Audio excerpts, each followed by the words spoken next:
Hello everyone, welcome back to my channel. I hope you all are doing well and enjoy my fan fictions. So let's start our fan fiction journey. ये guilty lover of innocent criminal का next part है. Let's started. Finally 24 घंटे complete हो चुके थे और wing ने अपना वादा भी निभाया था. वांगजी विंग के सुसाइड का गवाह बना था और विंग ने अपने वादे के मुताबिक 24 घंटे बाद सुसाइड कर लिया था, वो भी वांगजी के आंखों के सामने. वांगजी कुछ समझ पाता, सोच पाता या कुछ कर पाता इससे पहले विंग ने खुद को उस खाई में गिरा लिया था. वांगजी को कुछ समझ में ही नहीं आया था. वो पूरी तरह से शॉक था.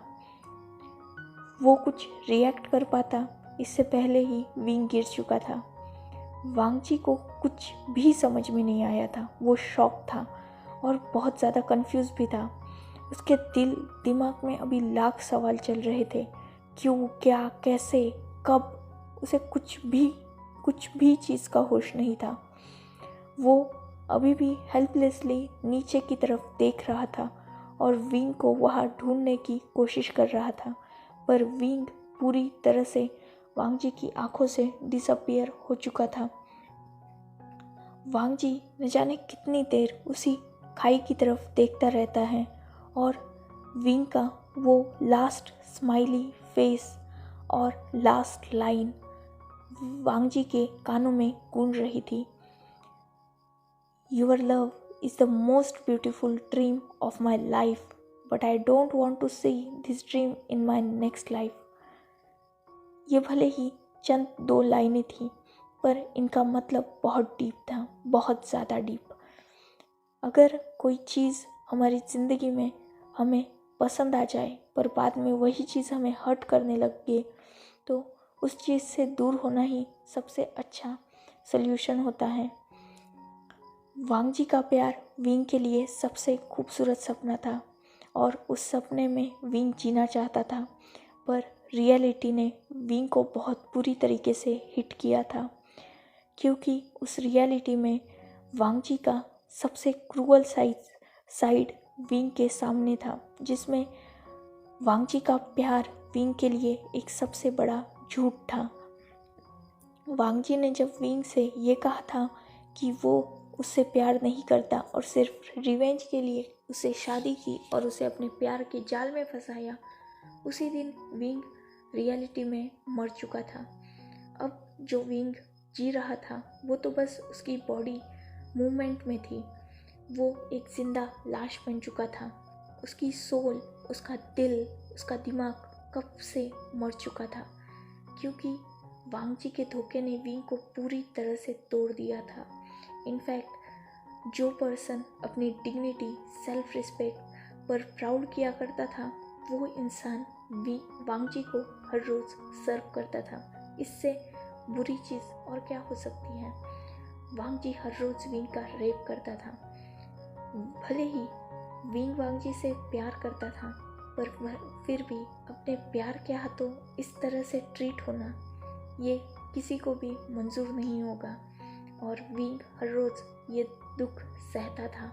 वो हर रोज़ घुट के मर रहा था. इनफैक्ट वो मर ही चुका था. आज तो सिर्फ उसकी बॉडी फाइनली ख़त्म हो चुकी थी. उसकी बॉडी में जो लास्ट सांस बची थी वो आज ख़त्म हो चुकी थी. विंग ने अपने सारे फ़र्ज कंप्लीट किए थे और अपनी मौत को एक्सेप्ट कर लिया था और उसी मौत की आगोश में वो सो चुका था. वांगजी अभी अपने गिल्ट में जी रहा था. उसे याद आ रहा था कि विंग कैसे उसके साथ वो प्यार के पल गुजार रहा था. विंग की वो स्माइल, हंसी, खुशी अब वांगजी को याद आ रही थी जब विंग उससे दूर चला गया है. वांगजी यही सब सोच रहा था और उस खाई की तरफ ही देख रहा था. वांगजी का मोबाइल रिंग कर रहा था, पर उसकी तरफ वांगजी का कोई भी ध्यान नहीं था. वांगजी अभी भी उसी खाई में देख रहा था. करीबन 4 बार मोबाइल रिंग करके डिस्कनेक्ट हो चुका था, पर फिर भी वांगजी का ध्यान नहीं था. फाइनली 5th बार जब वांगजी के मोबाइल ने रिंग किया तब वांगजी अपनी सोच की दुनिया से बाहर आया था। उसने मोबाइल अपने पॉकेट से निकाला और बिना नंबर देखे ही जस्ट उसे पिक कर लिया। इससे पहले कि वांगजी कुछ कह पाता, सामने वाले इंसान की बात सुनकर वांगजी टोटली शॉक हो चुका था। वो तुरंत मुड़ता है और तेज़ी से अपने कार की तरफ भागने लगा। वो भागते भागते ही अपने मोबाइल पर एक नंबर डायल करता है और उस पर कॉल करके अपने आदमियों को नीचे खाई में देखने के लिए भेज देता है, विंग की डेड बॉडी को ढूंढने के लिए। या शायद वांगजी ये अभी भी एक्सपेक्ट कर रहा था कि विंग जिंदा है, इसीलिए वो विंग को ढूंढने के लिए अपने लोगों को भेज देता है और खुद कार में बैठता है और कार फुल स्पीड में ड्राइव करने लगता है। थोड़ी ही देर बाद वांगजी एक बड़े से मैंशन के बाहर था। वो तुरंत कार को वैसे ही पार्क भी नहीं करता, जस्ट कार से निकलता है और भागते हुए अंदर चला जाता है। अंदर का नज़ारा बहुत ज़्यादा अलग था। ये जिन मैंशन था, मतलब यानली का ससुराल। और इस जिन मैंशन में आज बहुत ज़्यादा ही भीड़ थी। पूरी जियांग फैमिली और जिन फैमिली यहाँ मौजूद थी। इनफैक्ट नी फैमिली भी यहाँ मौजूद थी। और सबसे इम्पोर्टेंट पर्सन वांगजी के लाइफ का वो पर्सन भी यहाँ मौजूद था। वो भी बिल्कुल सही सलामत। वो थे लैन सिचैन, वांगजी के गगे बड़े भाई। एक्चुअली वांगजी के पेरेंट्स को और अंकल को लैंस के कुछ दुश्मनों ने बहुत साल पहले ही मार दिया था। वो लोग तो लैंस का बिजनेस हथियाना चाहते थे, इसीलिए लैन सिचैन और लान वांगजी को भी मारना चाहते थे। इनफैक्ट कार एक्सीडेंट में लान वांगजी भी इंक्लूड था, पर उसे बचा लिया गया था। पर बदकिस्मती से लैन चिंगेजुन और लैन कुरैन की on the spot he death हो चुकी थी। लान वांगजी भी उस कार में था, पर उसे रेस्क्यू कर लिया गया था। पर लान वांगजी एक्चुअली तब दुनिया की नज़र में मर चुका था और ये किसी और ने नहीं, लैन सिचैन ने किया था। क्योंकि उन्हें पता था कि उनके दुश्मन उनके छोटे भाई और इनफैक्ट उन्हें खुद को भी मारना चाहते हैं, जिस वजह से उस एक्सीडेंट में वांगजी मर चुका है ये खबर लान सिचैन ने फैला दी और लान वांगजी को बिना लान वांगजी के खुद की मर्जी के अब्रॉड भेज दिया था। बचपन से लान वांगजी वही पला बड़ा था। करीबन 10 साल की उम्र में उन लोगों का एक्सीडेंट हुआ था। सिचैन खुद लैंस के फैमिली बिजनेस को संभालने लगे थे। उन पर भी बहुत अटैक हुए, पर फिर भी सिचैन खुद को प्रोटेक्ट करने के लिए बहुत ज़्यादा ही प्रिपेयर रहते थे। उनकी पर्सनैलिटी बहुत स्ट्रॉन्ग थी। लैन सिचैन वांगजी से कम 8 साल बड़े थे। मतलब जब वांगजी और उसकी मॉम डैड का एक्सीडेंट हुआ था, तब अगर वांगजी 10 साल का था तो सिचैन 18 साल के थे, जिस वजह से सिचैन समझदार थे और उन्हें बिजनेस का भी बहुत सा ज्ञान था।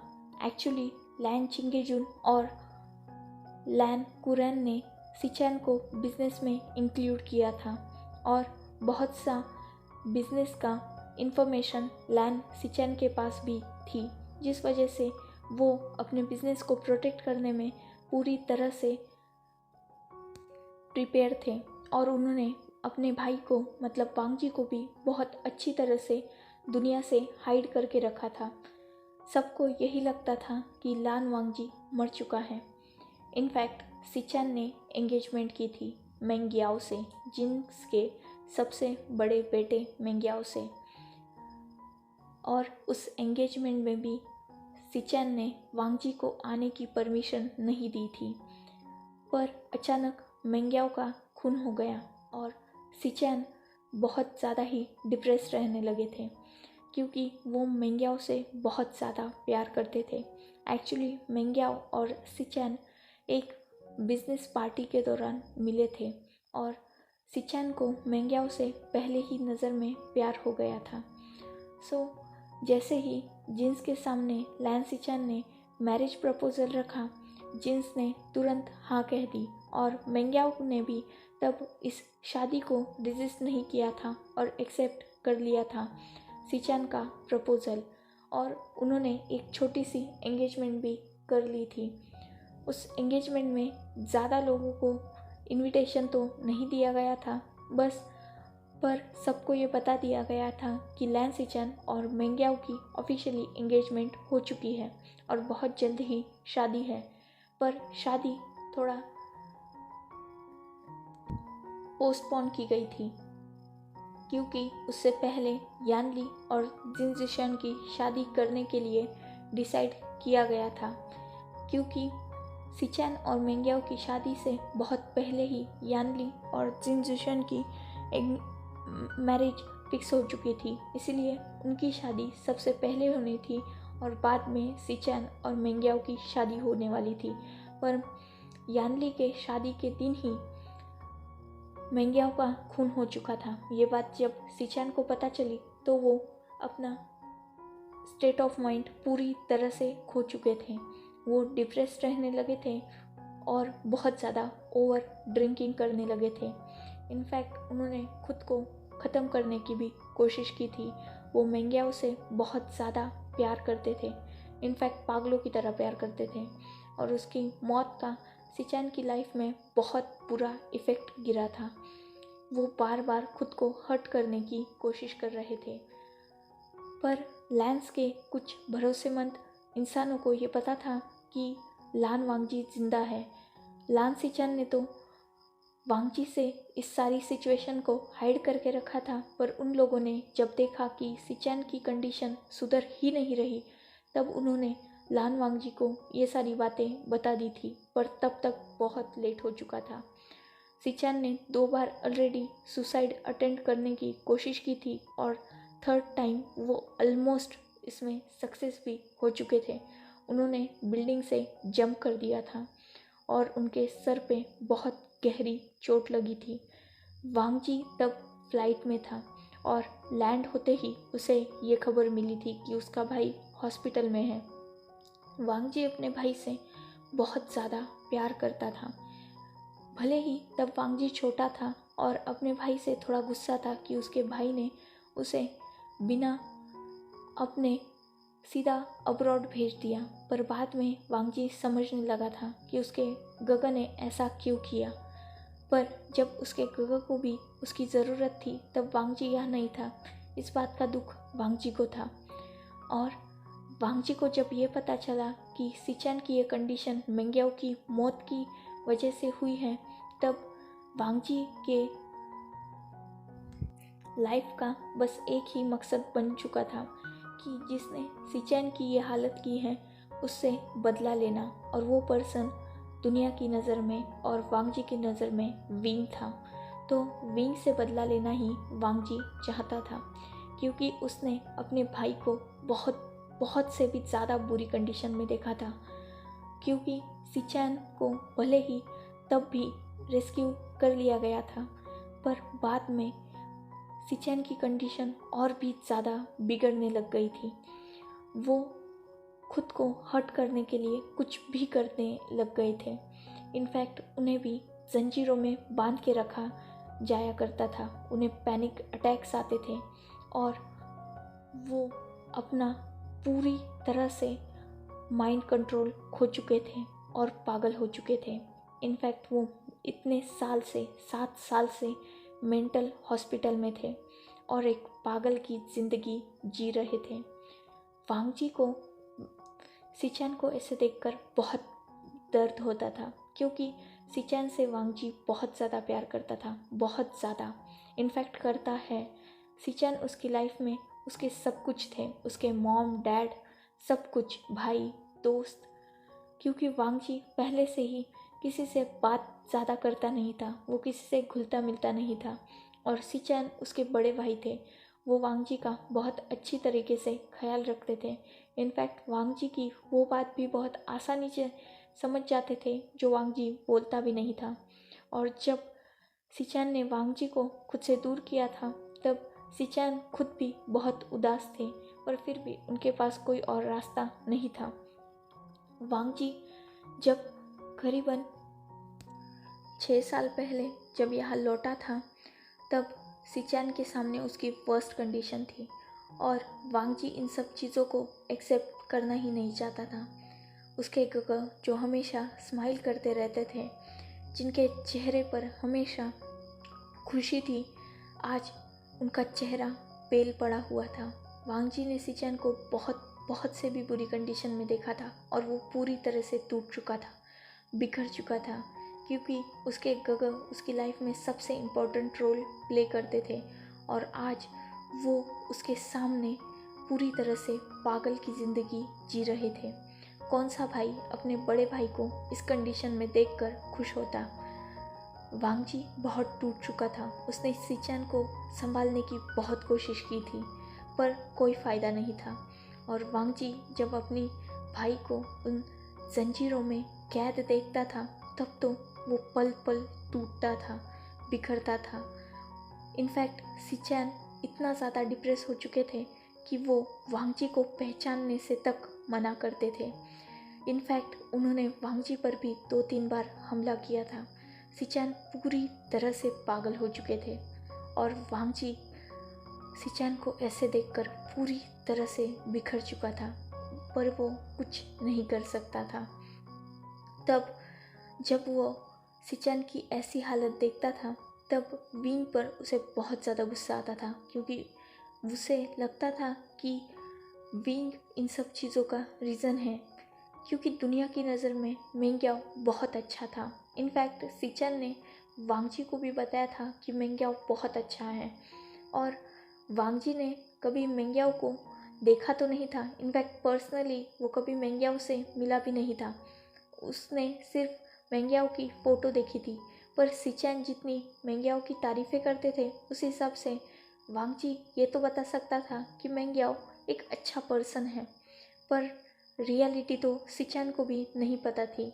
मेंग्याओ अपनी उस खूबसूरत स्माइल के पीछे कितना घटिया चेहरा छुपा के रखा था ये तो सिर्फ विंग ही समझ पाया था। भले ही वो छोटा था, पर विंग वो इकलौता इंसान था जो मेंग्याओ से नफ़रत करता था। मेंग्याओ ने बहुत कोशिश की थी कि वो विंग को भी अपनी तरफ कर पाए, पर वो छोटा बच्चा शायद बहुत इंटेलिजेंट था और वो मेंग्याओ की इस झूठी हंसी को समझता था, जिस वजह से वो मेंग्याओ से नफ़रत ही करता था। पर मेंग्याओ को अब इन सब चीज़ों का कोई फ़र्क भी नहीं पड़ता था, क्योंकि एक बच्चा मेंग्याओ का क्या ही बिगाड़ लेता, ये मेंग्याओ की सोच थी। पर उसी बच्चे ने मेंग्याओ को ऊपर पहुंचा दिया था। विंग ये सब करना तो नहीं चाहता था, पर फिर भी उसकी भी कुछ मजबूरी थी। जैसे ही वांगजी अपने सामने अपने भाई को पूरी तरीके से ठीक कंडीशन में देखता है, वो भागते हुए अपने भाई की तरफ जाता है और उसे टाइटली हग कर लेता है। सिचैन भी वांगजी को देखकर बहुत खुश थे। उन्होंने भी वांगजी को हग बैक किया। वांगजी ने सिचैन से थोड़ा दूर होकर सिचैन के फेस पर हाथ रखा और कहा, गगा आप ठीक है ना? सिचैन ने अपनी उसी सॉफ्ट स्माइल के साथ अपना हेड नोट किया। वांगजी थोड़ा शॉक था, पर फिर भी वो खुश था। पर वांगजी ने थोड़ा शॉक होते हुए पूछा, आप यहाँ क्या कर रहे हैं? तब सिचैन ने जस्ट अपना हेड नोट किया और कहा, पता चल जाएगा। वांगजी ने सिचैन की तरफ बहुत शॉकिंगली देखा और कहा, आप मुझे पहचानते हो? सिचैन ने अपना हेड नोट किया और कहा, मैं अपने बेबी ब्रदर को कैसे भूल सकता हूँ। वांगजी ने सिचैन को टाइटली हग कर लिया और कहा, आप सच में मुझे पहचानते हो? आप बताओ मैं कौन हूँ?